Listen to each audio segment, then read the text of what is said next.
ಒಂದೇ ವಾರ ಪ್ರತ್ಯೇಕ ಪ್ರಕರಣದಲ್ಲಿ ಇಬ್ಬರು ನಾಪತ್ತೆ, ಇಬ್ಬರೂ ಕೂಡ ಕೇರಳದವರು. ಒಬ್ಬಳು ಸುರಕ್ಷಿತವಾಗಿ ಪತ್ತೆಯಾದ್ರೆ ಮತ್ತೊಬ್ಬಾಕೆ ಪತ್ತೆಯಾಗಿದ್ದು ಶವವಾಗಿ. ನಿಮಗೆ ನೆನಪಿರಬಹುದು, ಏಪ್ರಿಲ್ 2ನೇ ತಾರೀಕು ಕೊಡಗಿನ ತಡಿಯಂಡಮೋಳ್ ಬೆಟ್ಟಕ್ಕೆ ಚಾರಣಕ್ಕೆ ಹೋಗಿದ್ದಂತಹ ಶರಣ್ಯ ಎಂಬ 36 ವರ್ಷದ ಯುವತಿ ಆಕೆ ನಾಪತ್ತೆಯಾಗ್ಬಿಟ್ಟಿದ್ರು. ತಡಿಯಂಡಮೋಳ್ ಬೆಟ್ಟದಲ್ಲಿ ನಾಪತ್ತೆಯಾಗಿದ್ದಂತಹ ಶರಣ್ಯಾಗಾಗಿ ಸತತವಾಗಿ ಹುಡುಕಾಟ ನಡೀತಾ ಇತ್ತು. ಇದೇ ರೀತಿ ಬೇರೆ ಬೇರೆ ತಂಡಗಳಾಗಿ ಡ್ರೋನ್ ಮೂಲಕ ಎಲ್ಲಾ ರೀತಿಯ ಕಾರ್ಯಾಚರಣೆಯನ್ನ ಮಾಡಲಾಗಿತ್ತು.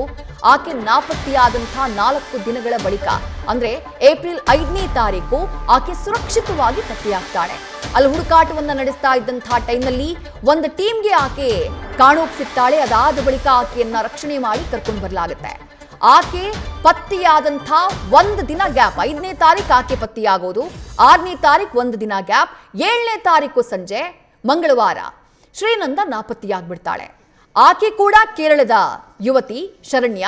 ಇಲ್ಲಿ ನಾಪತ್ತೆಯಾಗಿರುವಂತಹ ಬಾಲಕಿ ಕೂಡ ಕೇರಳ ಮೂಲದಾಕೆ. ಒಂದೇ ವಾರದಲ್ಲಿ 2 ಪ್ರಕರಣ. ಆದ್ರೆ ಶ್ರೀನಂದ ಕೂಡ ಶರಣ್ಯ ರೀತಿಯೇ ಜೀವಂತವಾಗಿ ಪತ್ತೆಯಾಗಬಹುದು ಅನ್ನುವಂಥ ನಿರೀಕ್ಷೆ ಇತ್ತು.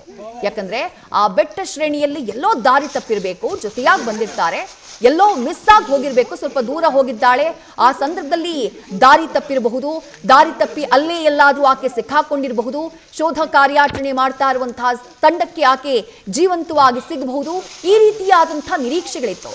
ಶರಣ್ಯ ರೀತಿಯೇ ಆಕೆಯೂ ಕೂಡ ಸೇಫ್ ಆಗಿ ಸಿಗ್ತಾಳೆ ಅನ್ನುವಂಥ ನಿರೀಕ್ಷೆಯನ್ನ ಆಕೆಯ ಕುಟುಂಬಸ್ಥರು ಎಲ್ಲರೂ ಕೂಡ ಇಟ್ಕೊಂಡಿದ್ರು. ಆದ್ರೆ ಆ ನಿರೀಕ್ಷೆ ಹುಸಿಯಾಗಿದೆ.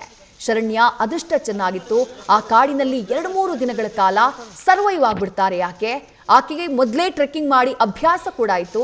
ಜೊತೆಗೆ ತೀರಾ ಕಡಿದಾದಂತಹ ಪ್ರದೇಶದಲ್ಲಿ ಆಕೆ ಇರಲಿಲ್ಲ, ಕಾಡಿನ ಮಧ್ಯೆ ಮಿಸ್ ಆಗಿ ಹೋಗ್ಬಿಟ್ಟಿದ್ರು. ಆಕೆ ಜೀವಂತವಾಗಿ ಸಿಗ್ತಾರೆ, ಆರೋಗ್ಯವಾಗಿ ಸಿಗ್ತಾರೆ. ಆದ್ರೆ ಶ್ರೀನಂದ ವಿಚಾರದಲ್ಲಿ ಹಾಗಾಗಲಿಲ್ಲ. 14 ವರ್ಷದ ಬಾಲಕಿ ಖುಷಿಯಾಗಿ ಈ ಟ್ರೆಕ್ಕಿಂಗ್ನಲ್ಲಿ ಭಾಗಿಯಾಗಿದ್ದಾಕೆ. ತನ್ನ ಕುಟುಂಬದ ಜೊತೆಗೆ ಹಲವು ಫೋಟೋಗಳನ್ನ ತೆಗೆದುಕೊಂಡಿದ್ದಾಕೆ. ನಾಪತ್ತೆಯಾಗೋ 5 ನಿಮಿಷ ಮುಂಚೆನೂ ಒಂದು ರೀಲ್ಸ್ ಅನ್ನು ಮಾಡಿದ್ಲು ತನ್ನ ತಂದೆಯ ಫೋನ್ನಲ್ಲಿ. ಅದಾದ ಬಳಿಕ ನಾಪತ್ತೆಯಾದಾಕೆ ಜೀವಂತವಾಗಿ ಸಿಗದೆ ಶವವಾಗಿ ಪತ್ತೆಯಾಗಿದ್ದಾಳೆ. ಬಟ್ ಸಾವನ್ನಪ್ಪಿದ್ದು ಹೇಗೆ? ಮೇಲಿಂದ ಕೆಳಗೆ ಹೇಗೆ ಬಿದ್ಲು? ಕಡಿದಾದಂತಹ ಜಾಗಕ್ಕೆ ಆಕೆ ಒಬ್ಬಳೇ ಹೋದ್ಲಾ, ಅಥವಾ ಯಾರಾದ್ರೂ ಆಕೆಯ ಜೊತೆಗಿದ್ರಾ, ಯಾರಾದ್ರೂ ತಳ್ಳಿದ್ರಾ, ಮೇಲ್ಭಾಗದಲ್ಲಿ ಬೇರೇನಾದ್ರೂ ಆಯ್ತಾ? ಇದೆಲ್ಲದರ ಬಗ್ಗೆ ಸದ್ಯ ಪೊಲೀಸರು ತನಿಖೆಯನ್ನ ಮಾಡಬೇಕಾಗಿದೆ. ನ್ಯೂಸ್ ಫಸ್ಟ್ ನಿರ್ಭೀತಿಯಿಂದ ನಿಮ್ಮ ಪರವಾಗಿ.